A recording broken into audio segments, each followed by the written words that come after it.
दोस्तों, आज हम बात करने वाले हैं दुनिया के सबसे बड़े और विराट पर्वत माउंट एवरेस्ट के बारे में। माउंट एवरेस्ट तिब्बत की सीमा पर नेपाल में स्थित दुनिया का सबसे बड़ा पर्वत है, जिसकी ऊंचाई 8,848 मीटर है। यह ऊंचाई इतनी है कि यहाँ पर सांस लेने योग्य पर्याप्त ऑक्सीजन भी नहीं है। इतनी ऊंचाई पर बहुत ही पतली हवा और खून को जमाने वाली ठंड होती है। बहुत ही कम लोग जानते हैं कि इस विराट और भव्य पर्वत को खोजने में दुनिया के वैज्ञानिकों ने सालों गुजार दिए और इस ऊंचाई की योग्यता साबित करने में भी बहुत संघर्ष करना पड़ा तथा पर्वत के नाम को लेकर भी कई विवाद हुए। तो चलिए शुरुआत से जानते हैं माउंट एवरेस्ट के बारे में। 1850 की बात है, जब माउंट एवरेस्ट का नाम दुनिया के सबसे ऊंचे शिखरों में नहीं लिया जाता था। तब दुनिया का सबसे ऊंचा शिखर कंचनजंगा को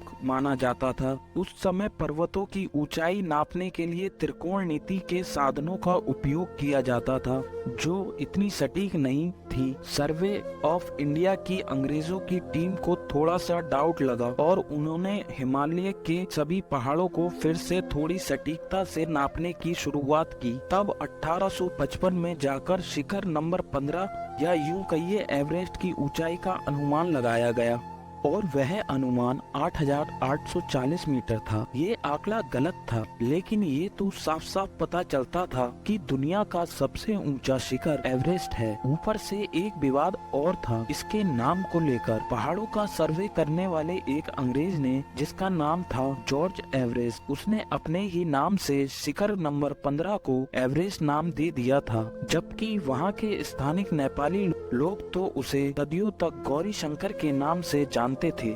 अब भी नेपाल में उसे सागर माता कहा जाता है। अब आप ही सोचो दोस्तों कि इस पहाड़ के स्थानिक नाम को छोड़कर क्या किसी अंग्रेज के नाम से पहचानना कितना योग्य है। सागर माता ये वहाँ की प्रजा के लिए भी स्थानिक नाम था और दुनिया का सबसे बड़ा शिखर भी उनके लिए वहाँ का स्थानिक था। फिर भी स्थानिक प्रजा की जज्बातों की गणना कर इसे अंग्रेज अफसर का नाम दे दिया गया। दोस्तों, एक दिलचस्प बात और है, जब तक जॉर्ज एवरेस्ट जिंदा रहा तब तक तो उसे यह बहुमान नहीं मिला, क्योंकि 1866 में जब उसकी मौत हो गई तब तक दुनिया के हर नक्शे में सबसे ऊंचे शिखर गौरी शंकर के नाम से जाना जाता था और सालों तक यही क्रम रहा। लेकिन 1930 में कैप्टन वुड नाम का एक बुद्धिस्ट शास्त्री ज्यादा अनुकूलित साधन के साथ गौरी शंकर पहाड़ का विश्लेषण के लिए निकल गया। जब उसके और नजदीक गया तो मालूम हुआ कि दुनिया का सबसे बड़ा पर्वत से तो गौरी शंकर की चोटी थोड़ी सी नीची है और इन दोनों पहाड़ों में 55 किलोमीटर का अंतर है। इस तरह यह साबित हो गया कि गौरी शंकर से भी ऊंचा और उससे अलग और एक पहाड़ मौजूद है, जिसे अब तक लोग शिखर नंबर 15 के तराजू में तोलते आए थे और फिर इस अलग नए पहाड़ को माउंट एवरेस्ट नाम दे दिया गया, जिसे वास्तविक में स्थानिक नाम सागर माता देने की जरूरत थी। अब सवाल यह है कि इस विराट पर्वत की पहचान करने के लिए इतना समय क्यों लगा। तो कारण ये था कि एवरेस्ट तक पहुंचने के लिए सर्वे ऑफ इंडिया के अंग्रेज अफसरों को या तो नेपाल जाना होता या तिब्बत। बट प्रॉब्लम ये थी, उस समय तिब्बत में बाहरी दुनिया के आम आदमियों के लिए दरवाजे बंद थे और नेपाल के राजा ये अच्छी तरह से जानते थे कि अंग्रेजों ने व्यापार के नाम पर भारत में आकर क्या हाल किया है। इसलिए वे भी अंग्रेजों से जितना हो सकता था उतना ही अपने देश के दरवाजों से बाहर रखते थे।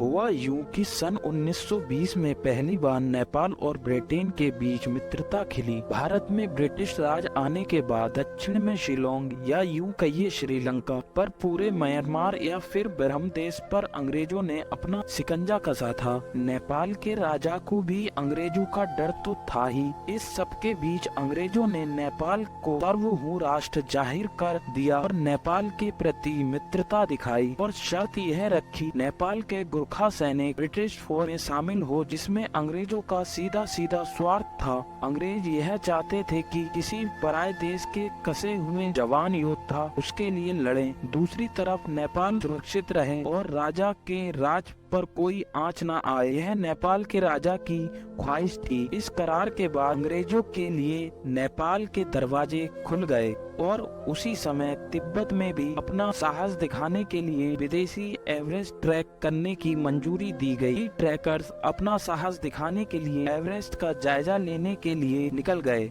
उस समय पर British newspaper the times article के एक फ्रंट पेज पर छपा कि can mount Everest B claim, मतलब क्या हम इंसान माउंट एवरेस्ट पर सर्फ कर पाएंगे। आज हम देखते हैं तो उस न्यूज़पेपर के आर्टिकल बेतुका और गलत सा लगता है, क्योंकि अब तक लगभग 4,500 से ज्यादा लोग माउंट एवरेस्ट पर चल चुके हैं और इस पहाड़ को ट्रैक करने में कई लोगों की जान भी गई है जो कभी एवरेस्ट से वापस नहीं आ पाए। कई लोग तो 95% ट्रैक करने के बाद सिर्फ 5% की दूरी होने के बावजूद भी वहां से लौट आए हैं, क्योंकि वहां का वातावरण बहुत ही भयंकर असामान्य विपरीत रहता है। वो परिस्थिति इतनी भयंकर होती है कि इंसान की आखिरी परीक्षा भी हो जाती है और वहाँ का हालात किसी के काबू में नहीं रहते। आइए दोस्तों, एवरेस्ट के कुछ फैक्ट्स के बारे में जानते हैं। सबसे पहले एवरेस्ट पर ट्रैक करने वाले व्यक्ति तेनजिंग नोर्गे जो मूल नेपाल थे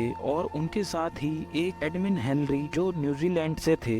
इन दोनों ने सन 1953 में माउंट एवरेस्ट का ट्रैक किया था। एवरेस्ट की चोटी तक पहुंचने वाले सबसे पहले भारतीय अवतार सिंह चीमा। अवतार सिंह ने 1965 में माउंट एवरेस्ट का ट्रैक किया था और एवरेस्ट पर चढ़ाई करने वाली सबसे पहली महिला जुंको तेनवी जो जापानीज थी और उसने सन 1975 में माउंट एवरेस्ट का ट्रैक किया था। दोस्तों आपको बता दें 8,000 मीटर की ऊंचाई पर परिस्थिति बहुत ही खतरनाक होती है। यहाँ पर अगर किसी की मृत्यु हो जाती है तो उसके शव को वहीं पड़ा रहने दिया जाता है, क्योंकि इतनी विपरीत परिस्थिति में शव को वापस लाना इतना आसान नहीं है। एवरेस्ट की चढ़ाई में सबसे ज्यादा मौत के करीब 800 मीटर के दायरे में होती है। कई लोगों की तो चोटी पर चढ़ने के बाद वापस उतरते समय मौत हो चुकी है। एवरेस्ट की चढ़ाई करने के लिए 19 अलग अलग रास्ते हैं। एवरेस्ट पर चढ़ाई करने का सबसे अच्छा वक्त है मार्च से मई तक का। इस समय बर्फ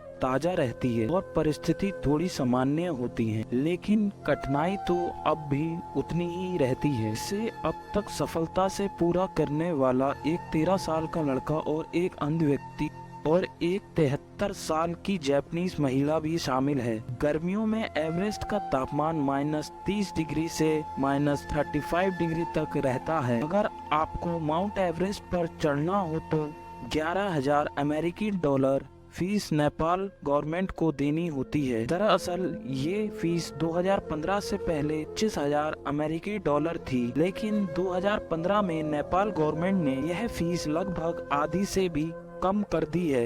एवरेस्ट की चोटी तक पहुंचने के लिए करीब 2 महीने तक का समय लगता है, जिसमें एक आदमी का खर्च 85 से 90 लाख तक का होता है। माउंट एवरेस्ट पर चढ़ने के लिए गए हर 10 में से एक व्यक्ति वापस नहीं आता। माउंट एवरेस्ट पर चढ़ते हुए अब तक के लोगों ने वहां पर बीच रास्ते में छोड़े हुए कई चीजों से वहां कचरा इकट्ठा हुआ है, जिसका वजन आज तक लगभग 120 टन पहुंच गया। यह पहाड़ लगभग हर साल 2 सेंटीमीटर और ऊपर होता जा रहा है। आई होप दोस्तों आपको वीडियो की इंफॉर्मेशन अच्छी लगी होगी। तो दोस्तों वीडियो को लाइक करें, कमेंट बॉक्स में कमेंट करके अपनी राय जरूर बताएं, चैनल को सब्सक्राइब करें, वीडियो को शेयर जरूर करें।